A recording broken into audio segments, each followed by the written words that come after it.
Hello people of YouTube, it's Deepak here, and welcome to DCS World 2.8.2 and Razbam Sim's AV8B Harrier module. Welcome to Addendum 3, Loadout Changes.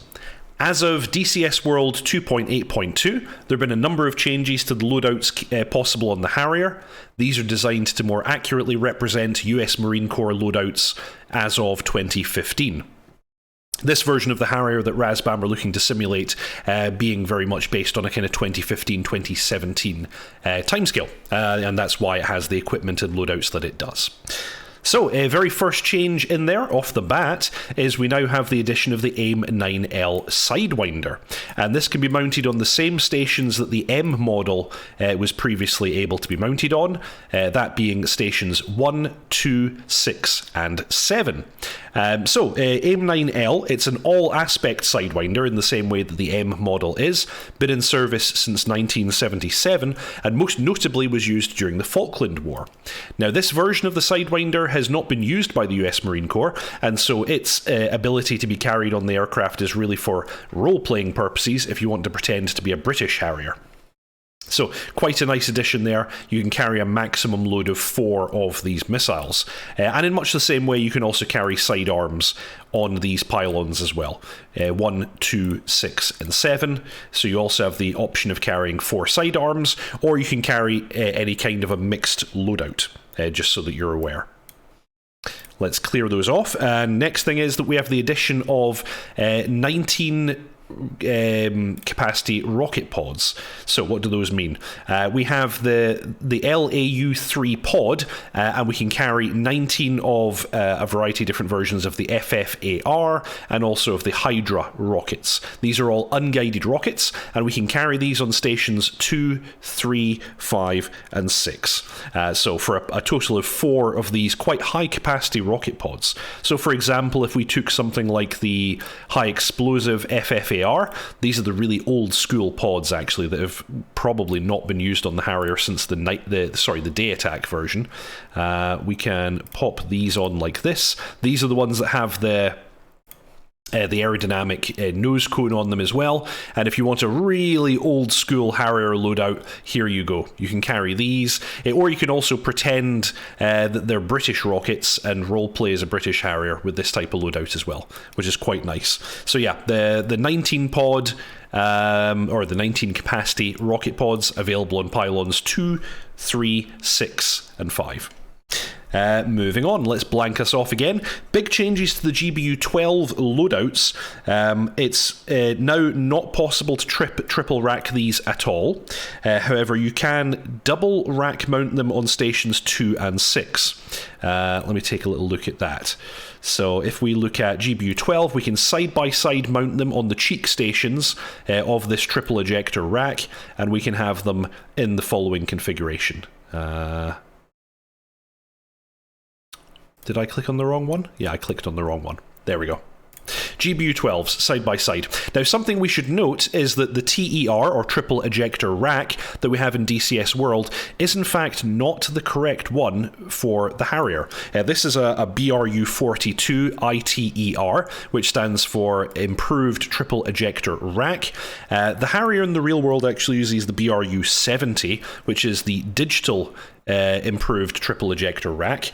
It's actually a little bit skinnier and allows for certain loadouts that the BRU-42 does not. However, because this is the only rack that we have available to us, it's the only one that ED have implemented in DCS World, this is what we're using in the sim.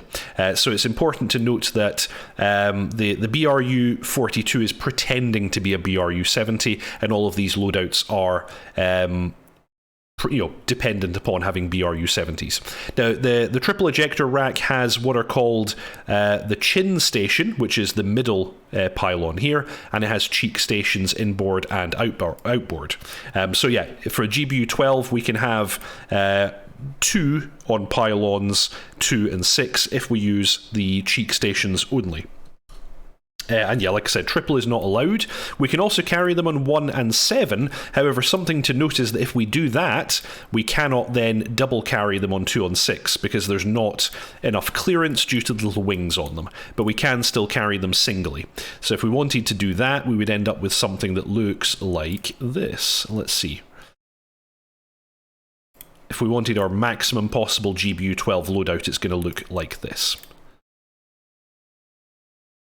Just like that. So in this way, we could carry 6 GBU 12s and nothing else. And of course, for this configuration, we're going to want the lightning pod. And why not? Might as well carry a gun pod. And there you have a full loadout of GBU 12s on the Harrier. Let's go ahead and clear that again, and let's move on to the GBU 34 and 54. And again, note that it's only realistic to carry these on the digital improved triple ejector rack, but we're pretending that we have those. So when it comes to the JDAMs and the laser JDAMs, we can carry them doubly on stations 3 and 5, and on these stations they can be chin and cheek. So what does that look like? If we go ahead and choose that loadout, and we choose this loadout, something to note is that the actual loadout on the rack is being represented here by asterisks and the diagonal line. So you can see that you're always mounting outboard on the cheek stations here, and chin. You can't mount on the inboard cheek station with these. And if I then move on to stations 2 and 6, we can carry the GBU 38s in the same way, although we actually have the option of racking them the other way round if we want to. Note that this is actually quite important because it controls whether or not you can carry stuff on stations 1 and 7. So for example, I can carry these like this, and then if I try to carry a Sidewinder here, I can, but if I try to carry a Sidewinder here, I cannot without removing those bombs. And if we go ahead and try to carry the GBU 38's cheek and cheek, that also blocks the use of station 1. So note that if you want to do that, you're going to have to make sure that the cheek station outboard is not occupied, and then you can carry a Sidewinder, and that there is a realistic loadout. And also note that you can carry the fuel tanks on stations 3 and 5 without any impact as to how you can carry your JDAMs, which is nice. That's really good to see. There is clearance there. However, if we put fuel tanks on 2 and 6... Oh, actually, we can still carry them there as well. I was getting mixed up. So, there you go. There's a complete loadout of fuel tanks and Sidewinders only. I guess we could also make a kind of air defense loadout, which is a bit weird to see on a Harrier, but there you go. We can carry fuel and the maximum number of air-to-air missiles as well. Now, something else to note is that previously we could carry the Mark 83 double on pylons 2 and 6. This is now no longer possible. This was not a realistic loadout. So if you want to carry Mark 83s, you can only carry them singly on pylons 2 and 6, as I'm demonstrating here. Something else to note, and this is also a new feature for 2.8.2, we now have some of the advanced fusing options, although my understanding is this is a work in progress. If you click on the little yellow arrow on your loadout, you can choose the fuse you want, and you can set function delay and arming delay here as well. I don't know how functional this is as yet, though. Cool. And that is basically all of the changes that we have for the loadouts in the Harrier. Some new and interesting options, and also quite cool having this ability to choose the direction in which you want stuff mounted on the triple ejector racks. Very, very cool to see this. So we can have these side-by-side loadouts, although of course we need to recognise that that then will block our ability to carry missiles on 1 and 7. But very cool to see nonetheless. Cool. I hope you all enjoyed that. If you haven't already, please subscribe, like, and comment. And you also have the option of joining DeepHack's ground crew using the join link below. Thank you very much for those of you who have already done so. Big shout out to Frantic Stone, Mr. Yeti, Griff Nizzle, Chandro Hedgevald, JR Walker, Mangash, Channel Right, Storm Kimbari, Byron Farrow, Leo Netzel, Harish Rajan, Pink Floyd, Bread, and Tier Zero. Thank you very much for watching, and I'll see you all next time.